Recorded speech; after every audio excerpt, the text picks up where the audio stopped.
All right, Bull fam, I'm thinking of a master plan. And if you saw my free agency video on Tuesday, you know I had some interesting takes on who we should target in 2026 in free agency. Now, it's all going to come together as I'm going to review my draft strategy and who we should target and who is the players to watch for the combine this week. Let's get into it.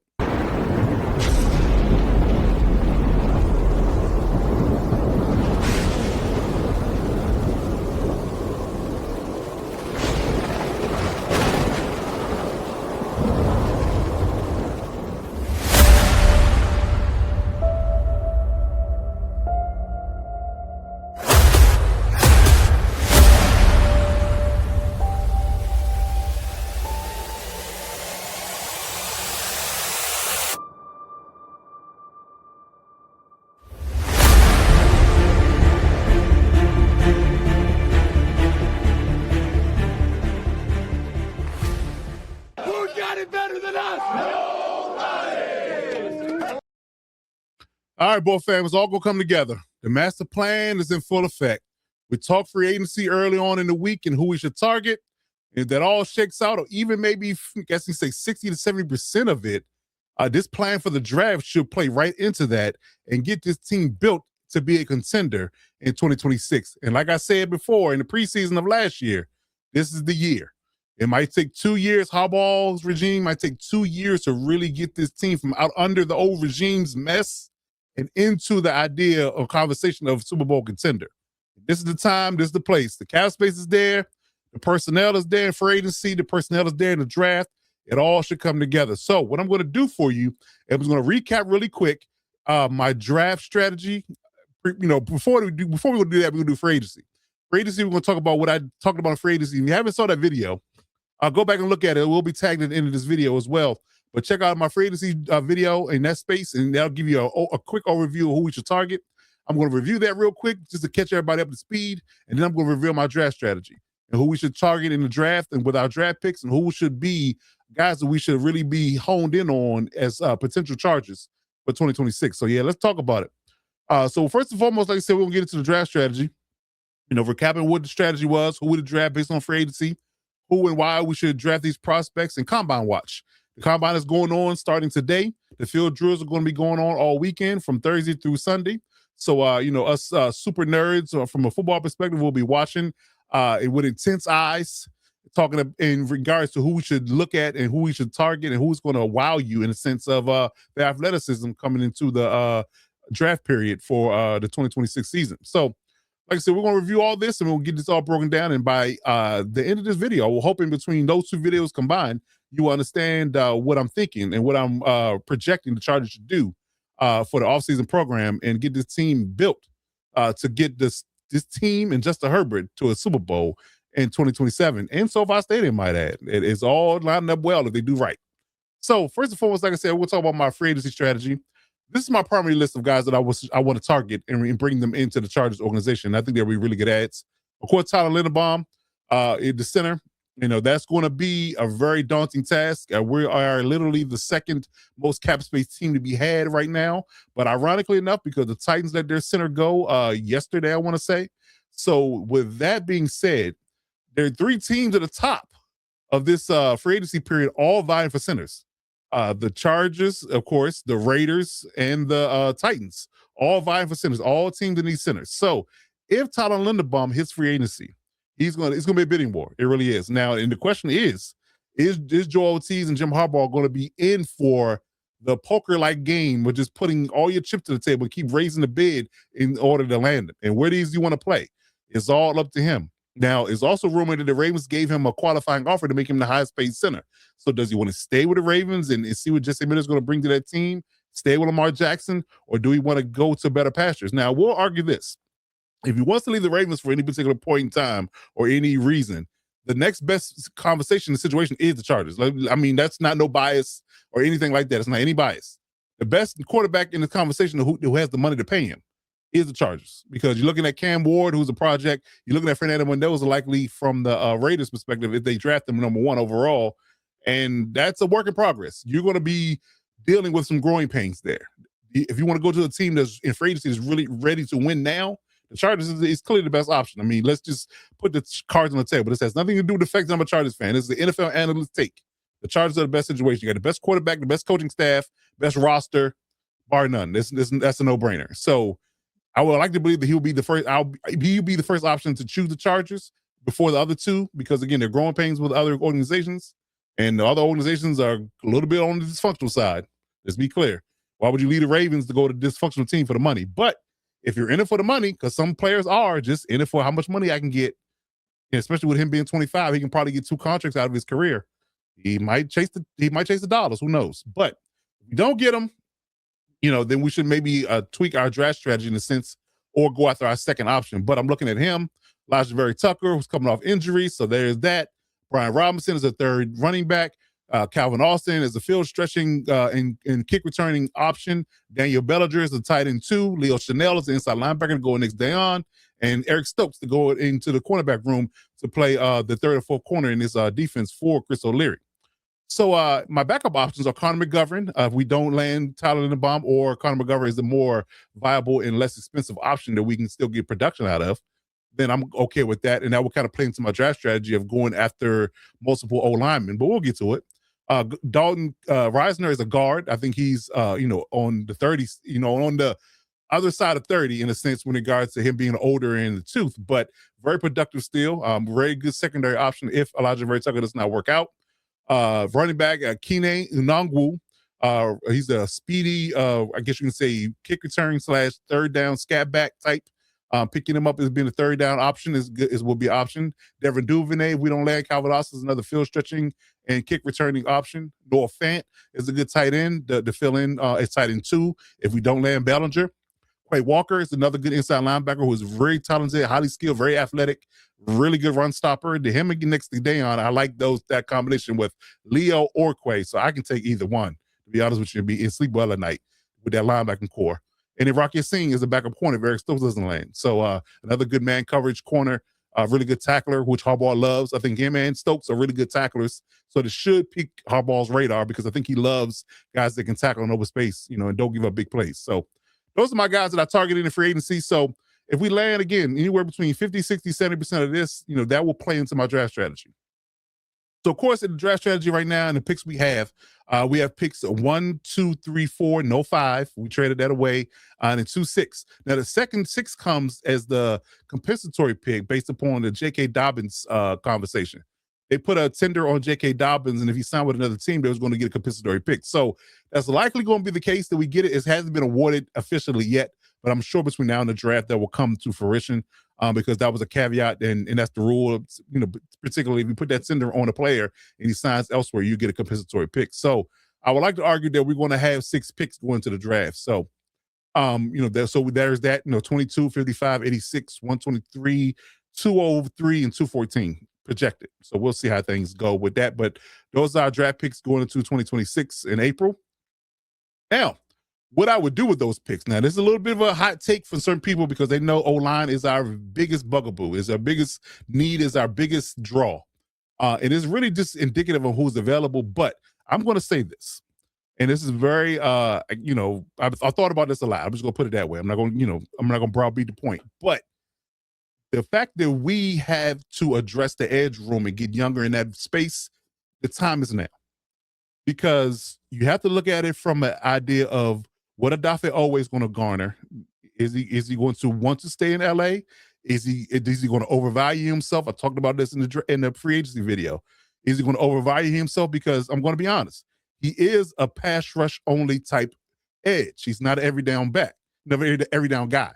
So if he overvalues himself and we lose out on him, and he wants to get paid, somebody else going to pay him top dollar to be just a pass rusher, and they pay him way above market value or what the Chargers want to pay. You lose him. Khalil Mack is 35. Now, granted, he's still, productive as a run defender and pretty decent as a pass rusher. But if he does not retire, if he comes back, that's one thing. But you're still only dealing from a year-to-year basis. Like, he could retire at any moment. I mean, hell, halfway through the season, halfway through camp. Guys of that age, you can't bank on them playing long, is my point. And this draft is full of edge rushers. It's full of edge rushers. So I think you have to take advantage of the fact that you can get a full-on dominant edge to replace Khalil and Odafe if we lose him, and have an every down guy lining up next to Tuli Tuipulotu. That should be the goal. And to have that edge rushing room full of talent with Chris O'Leary's defense, because he is a Jesse Miller disciple. And Jesse Miller's defense flourishes from the pass rush perspective, and so does Chris's, if you have at least 3 to 4 edge rushers. We don't know what Kyle Kennard is going to be yet. He's still developing. He was, the SEC Player of the Year like a couple of years ago. He came out with a lot of notoriety, but it really didn't pan out in his rookie season. He might have the Justin Boybe arc where he really struggled in his rookie year, but he hit and really had a good season in the second. It's an unknown. We know what Tuli is. He's our best pass rusher, bar none. Numbers don't lie. But addressing the edge room has to be a conversation, especially with this draft class being so deep and so prominent at that position. You can't wait, until it's completely and utterly done and cupboard is bare to address it when you have highly talented guys in the draft that you could get in the first round. So by all means, if that's why I went hard with the free agency talk in regards to O-line, spending money on Tyler, spending money on Dalton, spending money on Elijah Vera Tucker, because you can get an edge in the first round and to still address your O-line needs subsidiary to that and still, get the most bang for your buck. So go after an edge in the first round of 22 is my advice, because the edge rushing group is not going to be this great every year. It is not. I mean, it's all ebbs and flows. Some years it be dominant edges. Some years it be dominant corners. Some years it be dominant quarterbacks, dominant receivers, right? It all shifts. It's never an every year thing. And I promise you by next year, if nothing else, you got to draft an edge. So why not do it now when the class is high and the class is thick? So I say do it now. Spend your first round pick if the guy is there that you like, and pick an edge rush in the first round. And secondly, I'm going to go after a center or guard in the second round. There's a couple of guys I have targeted and I've mocked several times, and they all landed in my lap in round 2. Third, I'm going after an interior D lineman. We got to get a guy that's going to be next to Jamari Caldwell and Tierra Tart and Justin Boybe. We got to have some depth there, and we got to have some guys that can do a little bit of everything in regards to this stopping the run, and galvanizing the line of scrimmage. We're going to need depth there, because that's the bigger problem we had when Jamari Caldwell and Tierra Tart was the only guys we could rely on. Deshaun Hand was hurt. Naquan Jones didn't pan out, and we never letting him go. Justin was hurt for a bit. Tito Bonio never really panned out. He was a waste. So you got to find another guy from a defensive line perspective to add to this room, so we can have at least 4 to 5 guys that we can rotate, and we don't burn out the guys that we have that's productive, right? And again, I'm going to go back into the draft again in the 4th round and draft an interior O-lineman. So we're looking at 2, either center guard or 2 guards that could go along with Tyler, hypothetically, or could go along with a center and a guard that go along with Reisner or a Vera Tucker that will fill out this line. And then, of course, bringing Jamari Salyer back as a swing guy, and maybe another guy from free agency, just to round out the room that can, to fortify the depth of this unit, so we don't have these woes that we had in the past season. But I'm drafting 2 linemen, a D lineman, an edge, and the 5th round pick. What I'm doing is I'm taking those 2 6s and I'm trying to move up into the 5th, because I'm going to be honest, when it comes out of the draft class, and I did a lot of work on this, it gets a little dicey after the 5th round as far as talent and bang for your buck. So would you rather wait until the 6th and pick 2 6-round picks that may or may not pan out? Or would you rather get a surefire 5th? I would much rather have a surefire 5th, especially with only one glaring need, in my opinion.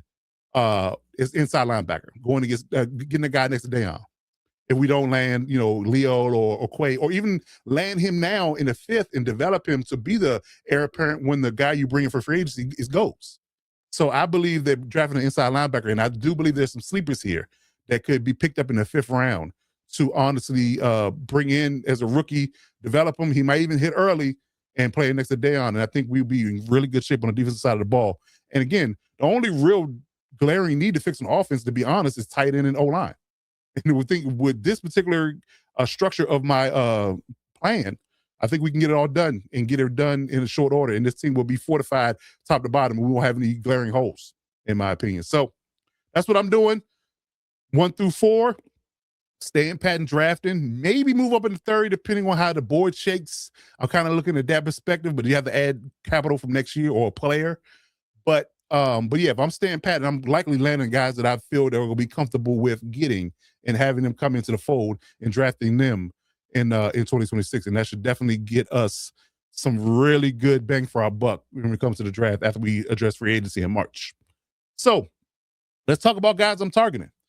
From the edge perspective, I've looked at multiple mocks, and I've looked at how boards have fallen. I've looked at other people's other, I guess you can say, other people's mocks and who they think other teams will pick and what they're leaning towards, along with my own personal mock I've done in the first round.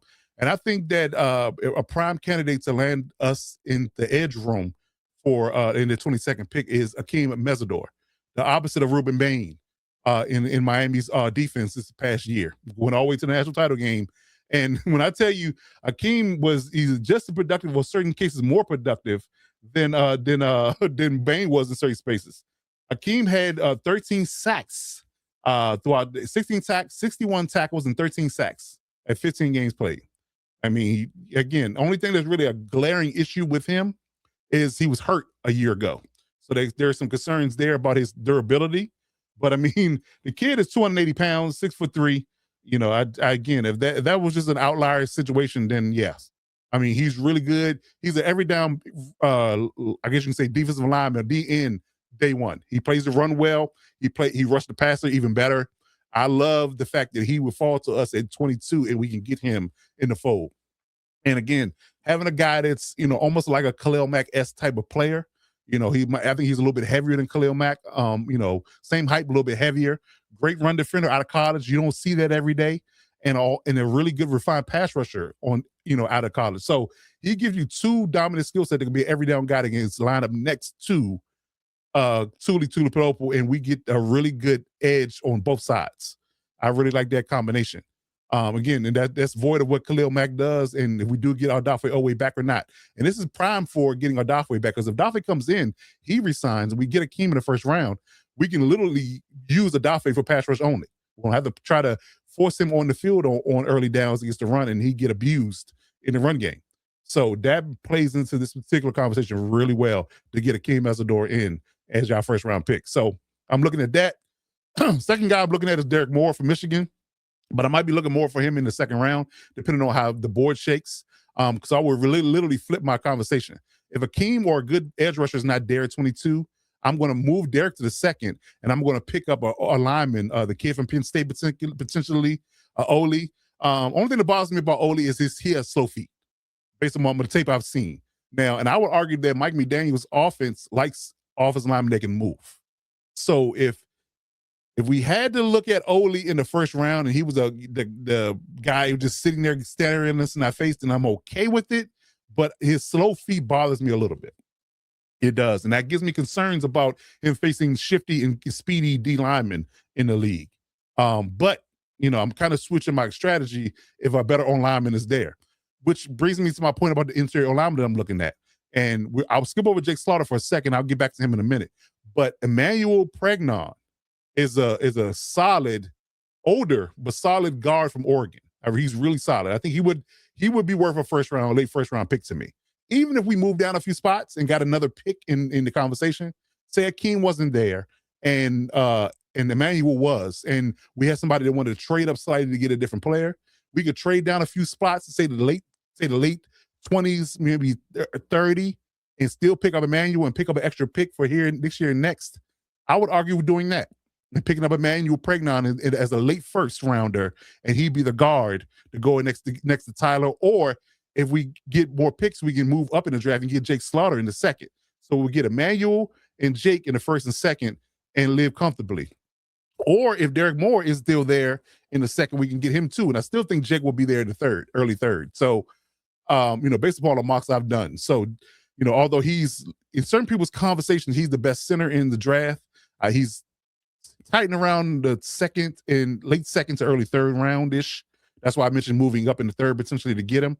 But the boy has to shake down. So, you know, I think that if he was last to the early third, I would say you get the edge rusher, you get the guard from Oregon, Emmanuel, and then you get Jake Slaughter by moving up in the draft and picking Jake Slaughter early in the third. But in certain mocks, he don't last to our third round pick, but in most cases he does. So it just depends on how the board shakes. But if that's the dream scenario. If you get a edge rusher, you get a guard, and you get Jake in the third round, and that leads us to the idea of getting an interior D lineman in the fourth.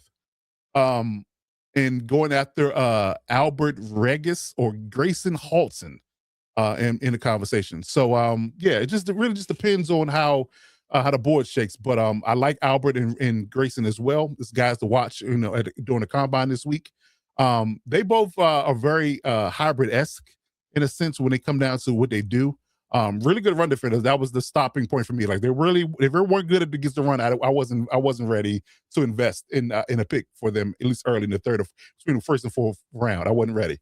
But I would say that yeah, I would definitely say that these guys, Albert and Grayson, will definitely be good for the Chris O'Leary defense. And again, they play the run well, and they're underrated pass rushers in that space too.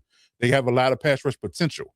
And again, that's not a lot of people's skill set when it comes down to interior D linemen in the college game. They have to kind of develop that.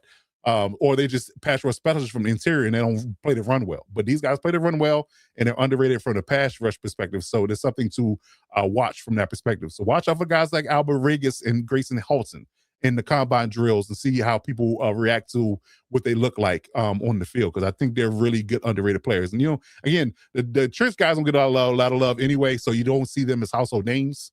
So I would say that they definitely should be value picks on day 3 for sure. So we'll see how it goes. But we're getting back to one guy that I didn't mention earlier, Beau Stevens. He's a kid from Iowa, guard. Beau Stevens hasn't given up a sack in his whole career.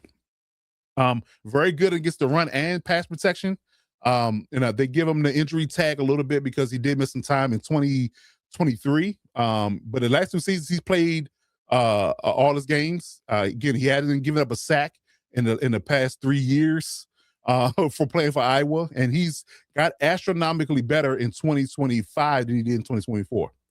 A lot better. They say his strength is a bit of a concern, but again, who can develop some strength in the league? I mean, again, if you can't get stronger while you're in the NFL, then what are we talking about here? And with Ben Herbert in that program that he runs, I'm sure that him getting Beau Stevens stronger like he did with Justin is not a problem. I don't think that's gonna be a problem. So Beau's only knock is him being a little bit weaker from an O-line perspective for the league. I'm sure by the time he hits the field as being a late round pick, most likely if they picked him up in the late, 4th, 5th, or whatever they do with the moving up and down in the draft, then if you picked him up late, I would argue that by the time he hits the field, he'll be ready to play. By year 2 for sure. If not year 1, year 2, if he's not thrust into duty right away, he'd be ready to play. But again, his technique, his ability to block is very, very good. Again, it's Iowa. That's what they do. They breed tight ends, O linemen, interior D linemen. They breed those guys. That's what Iowa does. So I would sleep well by drafting an Iowa guy in most cases. So, and I think they got 2 in this draft that should be underrated sleepers for people. So yeah. And rounded out the interior linebacker perspective, I'm looking at Josiah Trotter, who is Jeremiah Trotter's son. If you remember Jeremiah Trotter from the early Eagles days, he was a really good linebacker for the Eagles back in the day. Now his son, Jeremiah Trotter Jr., is playing for the Eagles right now. Now Josiah is coming into the league as being the third of the family being a football player at linebacker. So just the pedigree alone, just like Ronnie Gaskins the second last year, just the pedigree alone for being an NFL son is enough for me to say that this kid's going to be good. But that's not enough. Looking at his film, looking at his numbers, looking at his production in college, the kid can play. He's a really good old school run-stopping defender. I would argue that he's more of a taller, more athletic, and less injured Denzel Perryman. And who didn't love Denzel in the run game last year? So if you got Josiah in late round, 5th or 6th round, I would sleep well again because he's going to play well in the run game against Dayon next to him. The other guy would be Trey Moore. And Trey Moore is a hybrid guy. He plays outside. He plays inside. He plays on the edge, and he plays in space. So if you got Trey Moore in the 6th round, hypothetically, if we just stay pat, he wouldn't be another add too, or the late 5th. So he would be a good add too because he would be a hybrid in the Swiss Army knife that Chris O'Leary can use in both rushing and passer and in space on the weak side. So yeah, I'm looking at Trey Moore as being a sleeper pick from an inside linebacker perspective, getting him late in the draft in the 5th or 6th round if we can get him. But I love Josiah, I love Trey Moore, and all these guys. We drafted 4 to 5 of these guys in this list. I think the Chargers are cooking with gas for sure. And lastly, the guys I'm looking at from a player's watch perspective for the combine in general, I'm looking at from the edge perspective, again, if Derek Moore or Akeem Mesidor doesn't pan out, Caden Curry from Ohio State, who is largely overshadowed by Sonny Styles and Averill Reese, right? But he was definitely productive from the edge rushing perspective for the Ohio State Buckeyes this season. 6'3", 260 pounds. He had 12 sacks in 14 games. Plays the run and the pass really well. He's a lunch pail guy. He's going to come to work every day and work hard. He is. You know, he won't wow you with his physical traits. He's not an elite bender, but he is a great edge defender and a pass rusher out of the gate. And I don't understand why he's rated low on the draft board. I think he's rated in like the 150s, 180 range from a PFF rating. So, but I don't get it because his production's off the charts. His skill set, his body type, his strength, his lean. He's violent. He's violent. And if I could have a chance to snag him in late on day 3, I would definitely spit a pick on him for sure. Zion Young is another one, more of a pass rush-esque guy, I think, on my list. But he's rated higher than Caden is actually. He's a really good hybrid back edge rusher, both good against the run and pass. I think he is. Let me see my list. 6'5", 262. Pretty lean and fast as well. So it's another one that could be a day 2, day 3 pick for a edge rusher. Chase Bisnatis. I'm going to say I'm butchering that, I'm sure. But Chase Bisnatis, guard as well. I'm looking at him. I rank him below. I guess you can say Oli and Emmanuel, but I think he's probably the 3rd best guard in the draft. So I'm looking at him, see how he does his field drills. Keelan Rutledge as well is another guard that I'm looking at. On the fence about both of these guys because I didn't like what I saw in certain aspects about their game and their weaknesses. But I want to see them on the field to see what they do in space and compare that to the film and see how it translates. But there are options as well, backup options if we don't land the guys that I liked. Wide receiver, if they decide to go that route, because again, if you don't land guys of Devin Duvernay or Calvin Hoskins liking, and Mike McDaniel still might want a speedy guy that can return kicks as well. Skylar Bell and Cyrus Allen as wide receivers I'm looking at to see them do field drills. They're both slated to run in the 4.4s or better from a 40-yard dash perspective. So I'm looking to see how they perform on the field drills and in the 40, see if they can impress me in regards to what they might do in the league. Interior D-line is backup options. You got Daryl Jackson Jr. and Skylar Gill Howard. One is a hybrid and one is more of a pass rushing conversation. I believe it's Skylar Gills Howard is the pass rusher, if I got that right. Let me look at this again. Yes, he's the pass rusher. Skylar Gills Howard is the pass rushing S guy and from the interior D lineman, and Daryl Jackson's more of the hybrid / run defender. So they'll be 3rd on my list, and Skylar will be 4th. And then the interior linebackers outside of who I was talking about earlier, Keyshawn Elliott's guy I'm watching, as well as Red Murdoch. Keyshawn Elliott is the better athlete and faster from an inside linebacker perspective, but Red Murdoch won't wow you from an athletic perspective. He might not run a 4.40, but when I tell you this guy he's from Buffalo, he plays the run with bad intentions. I'm here to tell you, highly productive inside linebacker at Buffalo. 91 tackles. This is tackles. So 91 tackles in his last season. He had 5 sacks on top of that. I think he had 6 forced fumbles, and he had 13.5 tackles for loss. That's production, man. And especially playing for Buffalo. The kid can play linebacker. Again, he might not be the fastest. He might be a box guy. You don't really want him in space all that much, depending on how he looks. But I want to see him on the field to see if he wows people. He could impress. We don't know. Because all you really see is him playing in a phone booth in that box area against the run on tape. But I want to see what he does in open field. If he can really open it up and turn those hips and run faster than they say he's going to run, then he could be a sneaky one too, because I'm here to tell you, what is not going to be a question about him is how well he plays the run. He plays it well. Again, I talked about Kobe King last year, about his run defense, and he played well in the league last year, very underrated. Nobody talked about him, but he had a solid year last year, and I think Red Murdoch is the same type of guy. What is he, 6'1", 240 pounds, so prototypical linebacker? Yeah. So I hope that Red impresses on the field and maybe raises the draft stock. But those are the guys I'm looking at, man. So take note, write these guys' name down, see what they look like on on the field throughout the weekend. And we'll get back to our coverage next week in regards to what the combine looks like, and guys we really want to hone in on and circle on the paper, highlight their names and put stars by them and say these guys for sure, surefire draft picks, and we can get our hands on them. So we'll see. We'll see how they do, man. But as always, we're going to wrap this up here. And like I said, check out the free agency video if you have not done so before now. But if you're looking for the Electroshock Podcast any space, anytime, these are all our socials. We're on TikTok, Instagram, Facebook, Twitter, and YouTube, of course. Hit that subscribe button on the YouTube channel. Let the YouTube algorithm know we're doing big things out here and support our podcast movement.